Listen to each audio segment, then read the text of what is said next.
Muszę dostarczyć fałszywe dokumenty uwięzionemu w getcie Żydowi.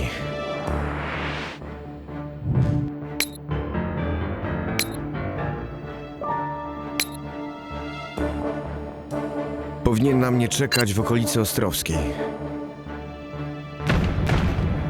Getto jest pełne niemieckich patroli. Muszę uniknąć przeszukania.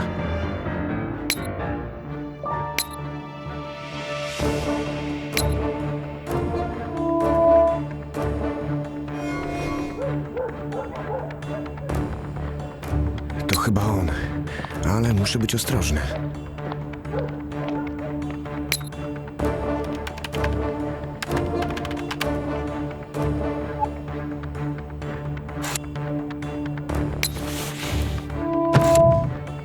Halt!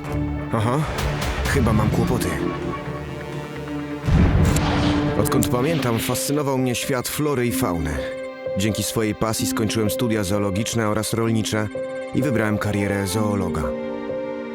Po odzyskaniu niepodległości przez Polskę zostałem mianowany dyrektorem Warszawskiego Ogrodu Zoologicznego. Było to spełnienie moich marzeń. Wraz z żoną Antoniną i małym synkiem przeprowadziliśmy się do willi na terenie zoo.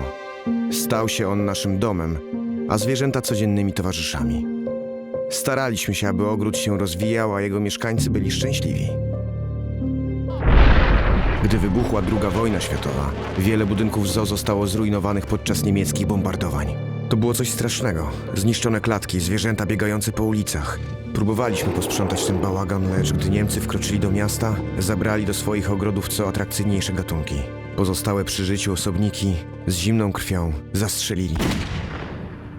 Zoo przekształcili w hodowlę świń i zwierząt futerkowych, a mi powierzyli stanowisko kierownika Wydziału Ogrodniczego. Dzięki temu mogłem swobodnie poruszać się po całym mieście, a przede wszystkim po getcie.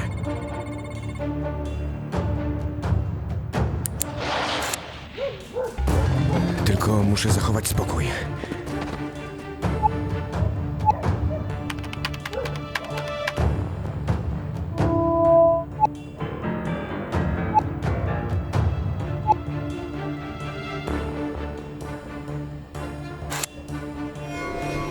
Trzeba wracać do zoo.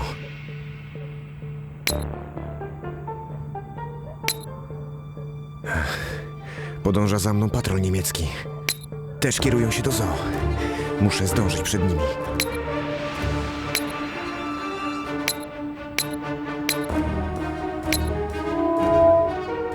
W domu swobodnie przebywają Żydzi.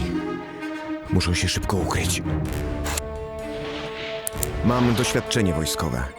Byłem w polskiej organizacji wojskowej, a po odzyskaniu niepodległości w 1918 roku służyłem w osobistej ochronie Józefa Piłsudskiego, naczelnika państwa. Otrzymałem awans na podporucznika i walczyłem w 1920 roku w wojnie z bolszewikami. Odznaczono mnie Krzyżem Walecznych i Krzyżem Niepodległości. Po zajęciu Warszawy natychmiast przystąpiłem do konspiracji. Miałem przecież doświadczenie wojskowe.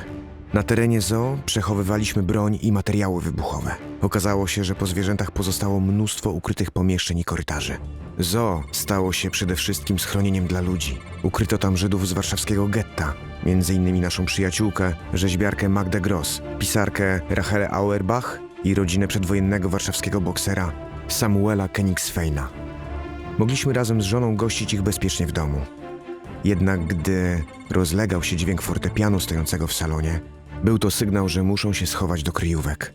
Zwykle grała moja utalentowana muzycznie żona. Gdy jednak nie było jej w pobliżu, musiałem ją w tym zastąpić.